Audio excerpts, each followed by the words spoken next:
Welcome to the Faith Podcast, everyone. It's your boy, Only One, Obi One. And today, we got a real special treat today. I had to put on a blazer because we're about to get real professorial up in here. Today's guest is a mother, a professor, a life coach, psychologist, and meditation instructor. Ladies and gentlemen, it's my aunt, one of my California compadres, Miss Marina Dorian.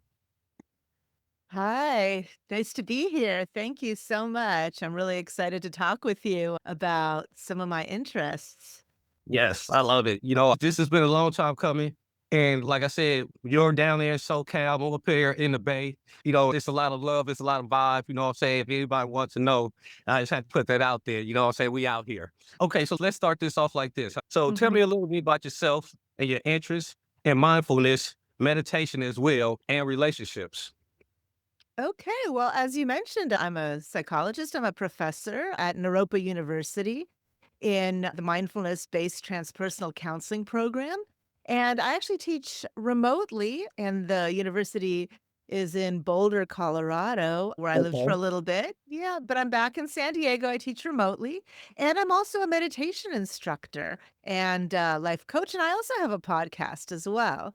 So my work really sits at the intersection of mindfulness and intimate relationships. Okay. And what I mean by that are adult, intimate, romantic relationships, but really any kind of relationship that's important in your life, including family relationships. For at this point, it's been about 3 decades that I've studied adult romantic relationships. What helps couples thrive, what creates distress, how people can stay connected during conflict, and Mhm. how they handle major life transitions. And also, alongside my academic work, I've been a meditation practitioner myself for about 20 years.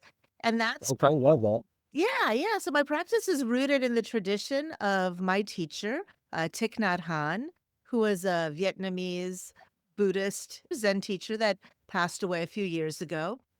Okay. And That would be a blessing. yeah, and what I've seen again and again, both in my research and in real life, is that mindfulness fundamentally changes how people relate to themselves and also to each other. That this is a practice that really helps people not only connect to their true self, but also to the other person. Okay. You know what? In a world like this today where and I'm guilty of this myself. You know what? No, I'm not gonna say I'm guilty. I'm gonna stand on business with this. I'm old school when it comes to relationships. I'd rather meet women face to face. You know what I'm saying? It's instead of this social media type world. But I want to ask you about your opinion on the dating scene about how social media affects relationships and within that context that you just described to the people. Okay, so that's wonderful. So now I would like to know myself, being that I dabbled in meditative practices before. Meditation, it was a yoga practice that I mean you was talking about Bikram. And I was telling you hot yoga, and I was telling you how that gave put me into a meditation type state, and it helped me with my mindfulness also. But I would like to ask you, what is mindfulness to you? Yeah. So this concept or construct of mindfulness, it's often misunderstood as relaxation, but it's actually much more active than that. Um, Okay. I like a definition from John Kabat-Zinn, and he described it as paying attention on purpose in the present moment, non-judgmentally, to the unfolding of experience moment by moment. Oh, okay. Okay. It's interesting. Mindfulness can be thought of as a trainable quality of mind, and Mhm. it's characterized by sustained, non-judgmental attention to Okay. what goes on in the present moment, to your experiences, to really show up and be present for your life. And Mm. many times we can be somewhere, but is our attention really there?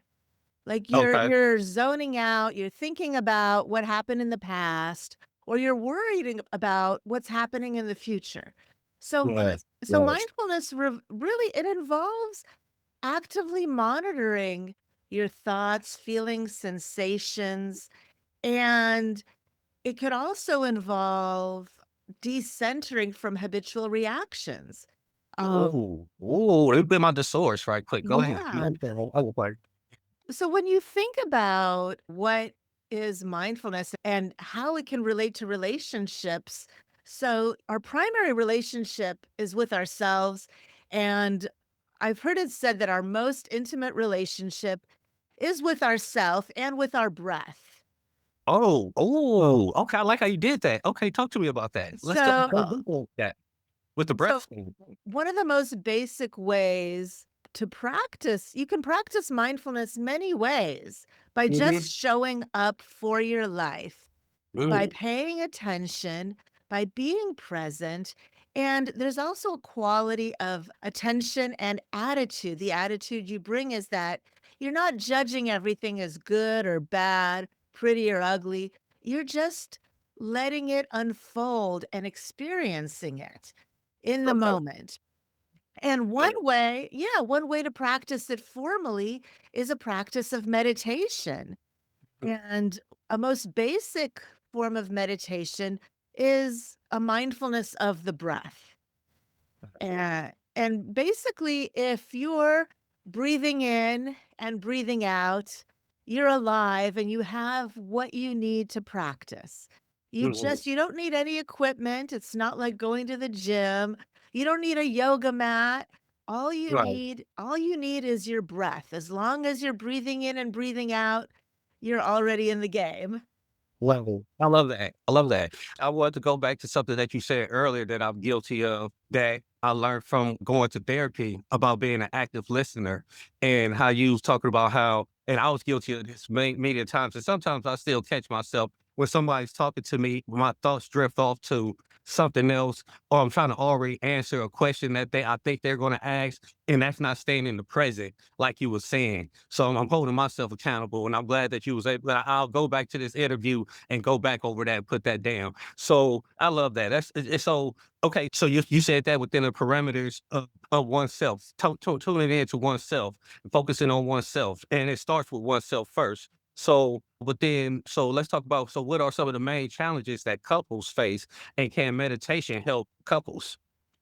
Yeah, absolutely. We talked about starting with yourself, but in a relationship, mindfulness means learning to notice what's happening inside us, our thoughts, emotions, and bodily sensations without immediately reacting or blaming it. And then it creates a space between, say, something that's triggered you and your response. And so that can help in relationships, but, you asked what are some of the challenges that couples face, and, it's interesting, many people think that couples struggle because they're fighting, or people will say, Okay. "We fight too much," but that's actually not a problem. That's the biggest misconception. Most couples do Oh, not struggle because they fight too much, because all couples fight or disagree. If you live with a okay. person long enough, you're going to disagree. So the real challenge is that people get stuck in these habitual patterns Right. and that they focus on trying to change the other person. They feel overwhelmed when there is some disagreement coming up. Mm. Oh, yeah. Th- Yeah, they may be afraid of their strong emotion. They may have difficulty communicating when their emotions run high. So the conflict itself isn't the problem. It's how couples fight, whether they fight fairly or whether they fight dirty. Like, are they cussing at each Oh. other? Are they Oh, boy. putting each other down? Or are they just voicing discontent? And Oh. and then more importantly is can they repair afterwards? See, and that's a real slippery slope because sometimes you say something you can't walk back, you can't walk it back. You know what I'm saying? So can you give some advice on that part right there, on the comeback part? Yeah, so this ability to reconcile, to come back together after some Yeah. kind of a rupture, that's actually Mhm. what predicts long-term relationship satisfaction. And Mm. um I remember the advice my father gave. He gave a speech at my wedding. This was 25 years ago. He said, "The most important words that you can say are, 'I'm sorry, I love you.'" And Ooh, that's okay. yeah, Okay. and I'll be here. And my father Ooh, was not a couples therapist, he wasn't a psychologist, it's he all was an right. artist. Yeah, Oh, yeah. Artists are very deep and very yeah, self-deceptive. Yes. yeah, and he was married for 50 years to my mother before he passed away last year. Amazing. Yeah. So this ability to come back together and to repair and to say, I'm sorry, let's try this again. I'm Mhm. sorry I, was upset. That's really important. It, Yeah. of course, how couples fight also plays a role. Like if they end up just walking out on each other, if they end up talking down to each other, really using combative words, that can predict relationship destruction. But really, it's how people are able to repair. So yeah, so that's very deep. You took me back. And now I can smile about my past man situation. He made me a better person. I believe we both became better people. But it wasn't until I went to, like I'll mention again, since we're in this type of safe space to talk about therapeutic type of stuff, I learned where I went wrong in in my relationships.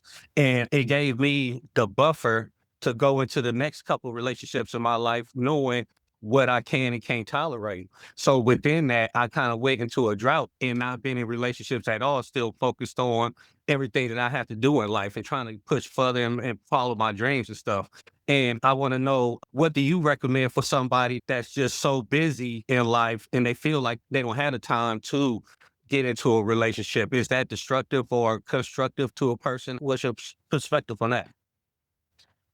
A lot of people feel like their life is very full with work. Maybe they have kids, friends, and really, your most intimate relationship is with yourself. And then it is important to have relationships with other people.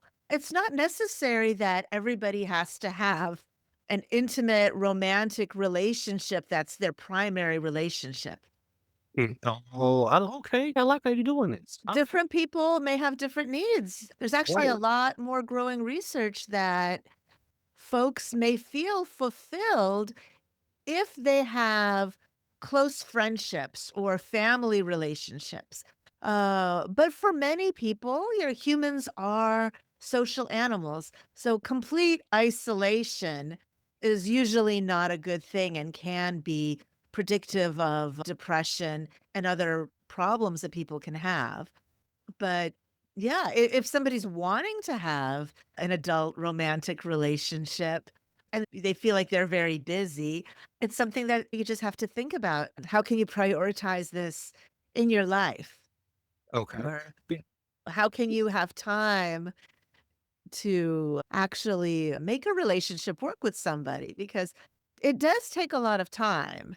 Yeah, and I just feel like I don't like my time being played with, so I just give women the respect that, you know what, I like you and I believe that we could be a vibe, but I just know I don't have the time to give to invest in a real productive relationship. So I kind of feel like I short end myself a lot of times with potential relationships. So that's the reason why I asked. And I also asked you that because I wanted to lean in into your podcast and what you do there. Love Liaisons. That's the Yes. name of the podcast. Before we get to that part, I just want to get the people palate ready. So, just one more question, just about the mindfulness. Okay, let's talk about some practical applications of mindfulness and some of the practices that they can do together with mindfulness. Yeah, certainly. So, in a general way, I think mindfulness can help couples slow down their nervous system and become aware of what's really happening beneath the surface. Okay. And so instead of reacting automatically, partners can actually notice. They could notice a name that I'm hurt, I'm scared, or I'm like flooded and overwhelmed. And they could actually take a pause between the trigger that's happened and Yes. their response. And that gap, that mindful pause or that gap is really important. That's where you can consciously make a choice Take a rather breath. than Mm, yeah, make a choice. It supports fighting more fairly, taking planned breaks when emotions escalate. I personally love the use of humor. yeah. Oh, well, If people can joke about something, as long as they both can share a sense of humor, yeah. Yes. um, Oh, yes. I gotta have humor. yeah, Yeah. yeah, and being able to also tolerate silence together and coming back to reconnect. I think one of the most interesting things that I read about recently that I wanted to share is a practice from Japan that I learned about. There's a concept in Japan that I recently learned about. It's called ma. And it talks about the power of shared silence Mm. in relationships. And there's really an element of mindfulness to this.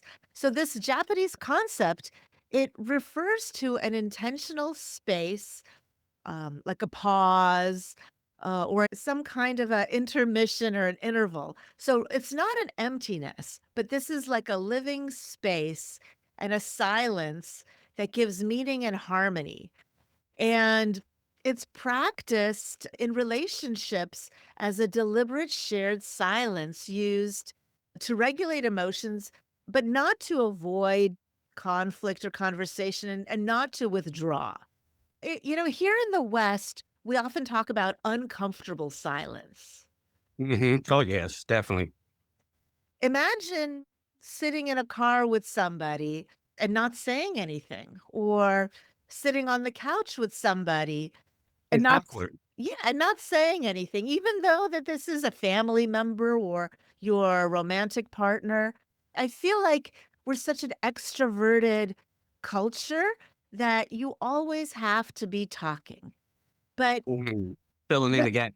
yeah, yeah, filling in the gap, but sometimes that gap can be useful, and I heard that a Japanese family counselor once summarized the cultural difference in this way, that Western couples, they talk through tension, but Japanese couples sit through it. And Wow, I like that. yeah, yeah, this distinction reflects a different understanding of how emotion, physiology, and connection works. Because, one thing that I've really been interested in is when couples argue, their nervous systems become activated and their nervous systems can become co-activated. Your heart rate increases, your breath is shallow, your muscles Mhm. tense, and Right. your brain actually shifts from your prefrontal functioning on a neurobiological level, from being able to have empathy and problem solve. When you're arguing, it shifts to something more primitive, to this limbic reactivity, where this is where we fight off defensiveness, we fight off threat. It's like, "Oh The my little god, the brain. bear is coming to attack me." Yeah. You're in like attack or withdrawal, fight or flight. Lizard And brain. yeah, and people can get dysregulated. So trying to solve problems in a relationship when your nervous system is that activated, like when your heart rate is over a certain amount, is really not productive. And I personally feel that a lot of domestic violence can happen when couples are pushing each other to continue and they're completely dysregulated biologically. Like Mm. they're seeing their partner now as a threat, like a bear coming after you or something. And And and oh, yeah, and so you can defend yourself. So I think that this idea of trying to regulate and being able to, rather than talk through conflict or continue arguing through conflict, is really it's important to emphasize responding rather than reacting. And I think that this idea of ma can really help folks just be able to stay with each other until they can feel comfortable to talk productively again. if the audience want to learn more about where this savvy take of love and mindfulness is coming from, let's talk. Can you let the audience know about your podcast and anything that you have coming up in the future? Yeah, absolutely. I also host a podcast. I co host the Love Liaisons podcast with my lovely co host, Catherine. And it's a little bit like a Sex in the City in San Diego, but we really talk about topics all over the country where we're interested in modern love, relationships, and building a positive community. You could find us on Facebook at Love Liaisons, Instagram, and TikTok. We often have guests that specialize in things like couples therapy. We've even recently had an episode on how menopause impacts relationships. So, me and my co host, we have the same birthday actually. And Right. yeah, we're both moms in San Diego and we're both Libra birthday twins, but we have Oh, different personalities. So we bring our different perspectives to issues that are important in modern day relationships. that's awesome. I love it. I love it. And if the audience don't know, like I mentioned earlier in the podcast, we're over here in Pacific time zone out here in California. So the sun is just rising for most of us over here. And I want to make sure before we get up out of here, we touch on the namesake of the podcast, Faith. And today's guest has a most noteworthy story that she's mentioned to me that I would love to hear. And I'm so excited to let her share with the audience. Can you let the audience know at what point in time in your life where you had to show the ultimate faith in yourself or the higher power? Oh, absolutely. The first thing that came to mind is 5 years ago, I suffered a brain aneurysm rupture. Uh, Oh, and if oh, folks don't know how serious that is, about 50% of people that go through a brain aneurysm that actually ruptures just die. So the majority of people that survive end up having some kind of a serious cognitive or physical impairment. So I'm here. I'm not severely disabled. I oh, survived. oh. Um, That's so good. I'm so happy to hear yeah. that. Know that. Mine, I mean, not to be bad pun, mine. Literally mind blowing. Yes, yes. Yeah. Okay. I had to have an actual craniotomy, like a brain surgery where they opened my skull and they had to tie off the artery part. And then that didn't work completely. So I had to have an interventional procedure where they sent up a coil going through my groin artery. It's amazing technology they have to go all the way up to the brain and place a coil that's holding and packing the artery so that it's in place. But I have to say, this was a situation where I had to have, honestly, faith in God, faith in Yes. myself, faith in God, faith in my surgeon, and I was in the hospital for a month. Okay. Recovering. Wow. Yeah, yeah, recovering, and I found out that a lot of people said that they prayed for me, and they also did this other kind of a meditation called a Tonglen meditation, Okay. where it's an advanced Tibetan Buddhist practice where you're able to take in the suffering of others, transform, and send out healing and light. Oh, I love that. We talked about this before about I dabbled in Eastern religions and I find it to be very, I can't even find the word. It's like them said umami type of feelings. If I could use that as the best word to Mhm, describe it. mhm. No, umami. If people don't know what umami is, that's a culinary term where you can't describe a flavor. It's just whatever. But I want to make sure that after we finish this interview, me and you stay in contact because I want to stay tapped into your knowledge on meditation and. It's been very productive for me in my life, and I know you could probably take it to another level. And if anybody out there that's interested to learn from after the interview, we're going to leave all the information to get in contact with her podcast and everything else that she has going on. You guys really will please reach out with her if you have any questions because, like I said, I found it to be a safe space to talk to, and that's one of the best approaches to anything. A person that's trying to experience something new that they believe is good for them, but they still have nervousness about it or angst about it. Just know it's a safe space when you're talking to my guest today. And on that note, is there anything else that you would like to leave the people with before we get up out of here? Yeah, I wanted to say that I love teaching meditation. I joke that I'm kind of a meditation whisperer. So when somebody Oh, says, yeah, when somebody says to me, "Oh, I can't meditate," I will find a way that works for them because it's more than just sitting on a cushion.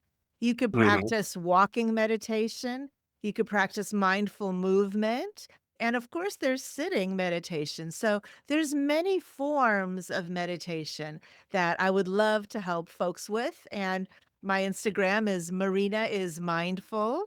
So contact me and I'd love to work with you. All right, guys. The FAITH podcast is an acronym for flavor, artistry, innovation, tech, and health. And today, our guest just covered the whole health side of the podcast. And like I said, I thank you 100 million times, and we're going to stay in contact.